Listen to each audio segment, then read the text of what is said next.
here's what Sony's Bungie acquisition means for the console wars.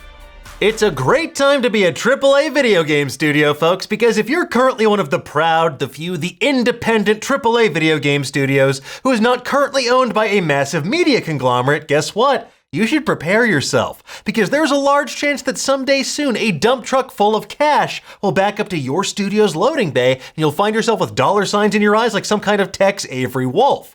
At least that's what it feels like based on headlines over the past month in the video gaming world. On Monday, the wildly unexpected news broke that Sony is acquiring Bungie for $3.6 billion.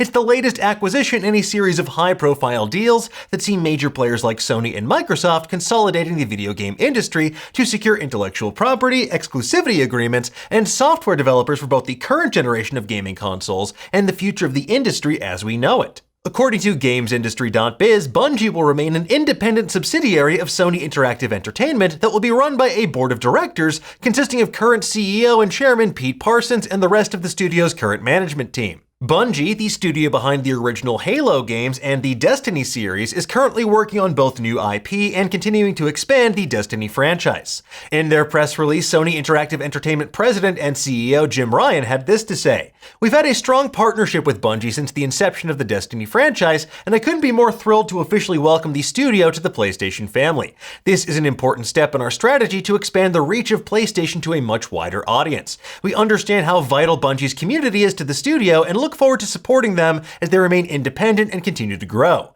Like Bungie, our community is core to PlayStation's DNA, and our shared passion for the gamer and building the best place to play will now evolve even further." In a blog post on Bungie's website, CEO Pete Parsons wrote, "In SIE, we have found a partner who unconditionally supports us in all we are and who wants to accelerate our vision to create generation-spanning entertainment, all while preserving the creative independence that beats in Bungie's heart. Like us, SIE believes that game worlds are only the beginning of what our IPs can become. Together, we share a dream of creating and fostering iconic franchises that unite friends around the world, families across generations, and fans across multiple platforms and entertainment mediums." As for what this means for platform exclusivity moving forward for Destiny, the future is unclear, but both the press release and Bungie's blog post do mention their games will continue to be where our community is wherever they choose to play. Now, the bigger question revolves around future titles they develop as part of Sony's ever-growing empire of developers and publishers. And this isn't the first time that Bungie's found itself the target of acquisition by a major video game console company either. And their history of going independent after being acquired or entering into a long-term deal is also what makes today's news all the more surprising. Back in 2000, Microsoft acquired Bungie to gain exclusive publishing and distribution rights to select Bungie-developed titles, including the highly anticipated sci-fi action epic Halo. Now, not only is Halo Combat Evolved regarded as one of the greatest video games of all time, but as an original Xbox launch title, it remains one of the greatest launch titles of all time as well. Then, in 2007, prior to the launch of Halo 3, Bungie formally split from Microsoft to become an independent company once more. In doing so, though, they relinquished the rights to Halo, which Microsoft continues to control and publish through developers 343 Industries. In the years that followed, Bungie went on to sign a 10-year publishing deal with Activision in 2010, where they launched Destiny, their popular online-only first-person shooter series. However, in 2019, Bungie announced that they were ending their publishing deal with Activision early, becoming an independent studio once more. But unlike their split from Microsoft, this time Bungie retained the rights to Destiny both as a franchise and for publishing. So will the third time be the charm for Bungie, or will they rankle under corporate overlordship once more like they seem to have done in the past? Well, only time will tell. But speaking of Activision though, this Bungie news comes hot on the heels of Microsoft's plans to acquire Activision Blizzard, in a deal that makes Microsoft's $7.5 billion acquisition of Bethesda look like a $20 bill you find in your jeans pocket after they go through the laundry. On January 18th, Microsoft announced plans to acquire Activision Blizzard for an eye-popping $68.7 billion. Now, that deal includes mega-popular franchises from Activision like Call of Duty and Crash Bandicoot, World of Warcraft, Diablo, and Overwatch from Blizzard, and even Candy Crush from the mobile gaming company King as well. In short, the deal sent a seismic shock through the industry. People began speculating whether games like Call of Duty, a perennial bestseller on every platform it's on, would become an Xbox or PC exclusive moving forward. In PC Gamer's breakdown of the proposed Microsoft deal, which is expected to close between July 2022 and July 2023, they noted that while Microsoft said they plan to honor existing contracts with Sony and won't make Call of Duty exclusive right away, it's only a matter of time until future games in that franchise become first-party Xbox and PC exclusives. After all, back in November, Xbox chief Phil Spencer confirmed what many PlayStation owners feared. Bethesda's hotly anticipated sci-fi RPG Starfield and Skyrim sequel The Elder Scrolls 6 will both be exclusive to PC and Xbox.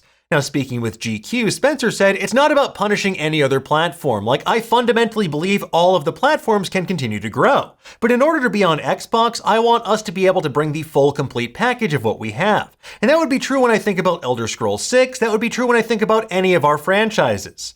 And this is all to say nothing of the significant challenges Microsoft will face, both from regulators as they navigate antitrust concerns related to their continued acquisition of game studios, but also the larger reckoning going on internally at Activision Blizzard. The company is facing lawsuits from California's Department of Fair Employment and Housing on the grounds of alleged discrimination and toxic workplace culture, including reports that CEO Bobby Kotick knew of an alleged rape of a female employee by her supervisor and then suppressed it from Activision Blizzard's board of directors. Further reports of alleged widespread sexual harassment and toxic workplace culture followed and led to planned walkouts to protest working conditions. It also led to the formation of the ABK Workers Alliance to advocate for employees of Activision, Blizzard, and King on an ongoing basis. And for a much more thorough explanation of the ongoing situation at Activision Blizzard, I suggest checking out Kotaku, Destructoid, or CNET's deep dives into this ongoing issue. Back to the Bungie news, though. On its face, this acquisition can feel retaliatory. It's a white glove demanding satisfaction in response to Microsoft's record-setting acquisition of Activision. Oh, you're taking our old mascot Crash Bandicoot? Well, we're taking the original makers of Halo, so how do you like them Wampa fruits? Now, believe me, I understand why you might think that, I really do, but given the size, scope, and timeline of deals like this, it honestly couldn't be further from the truth. It's still way too early to predict the kind of ripple effect this particular deal is going to have on Sony and the industry at large, but deals of this magnitude don't come together in a matter of weeks, they take months and months of negotiation. If it's a response to anything, it's a response to Microsoft acquiring a massive studio like Bethesda. And more importantly, it signals that the so-called console wars really aren't about consoles anymore, so much as they are about games and exclusives. As many industry analysts have noted, increasingly Microsoft is not just in the console business, rather they're in the Game Pass business. They want to create an ecosystem to keep you in. Following the Activision Blizzard announcement, game dev consultant Rami Ismail wrote this on Twitter. "I also guess this further consolidates Game Pass as the best deal in games for consumers and will further drive its value to developers starved of other methods of funding or income, with the addendum that Game Pass is also one of the biggest threats to games in the long term." While not as robust as Game Pass, Sony does have their own version of it, their PlayStation Now service that provides subscribers with access to hundreds of PlayStation 4, 3, and 2 games on various platforms including the PlayStation 5, 4, and PC. More importantly, though, as Nico partner senior analyst Daniel Ahmad noted, the Bungie acquisition means that Sony is gaining a studio with significant experience in both the free-to-play and games as a service space, both of which are significant growth drivers for PlayStation in the long term. So whether this means Destiny 3 or utilizing Bungie's skill set to make other free-to-play multi-platform games, that's unclear, but still it's a sizable asset in Sony's ever-growing roster of first-party PlayStation Studios members. By the time we have more clarity on the ramifications of this deal and what it means for gamers across the spectrum, maybe, just maybe, you'll actually be able to buy a PlayStation 5 or an Xbox Series X without it being marked up 5 times the retail cost by scalper bots. Maybe. In the meantime, though, we will continue to report on this deal as it unfolds and examine what it means for the gaming industry as we know it. For now, though, tell us, what do you think of this news? Does this influence which console you would want to purchase at all? And what other studio do you want to see join Xbox or PlayStation's team? Let us know in the comments below, and for the latest and greatest in the world of pop culture, stay tuned to Nerdist.com.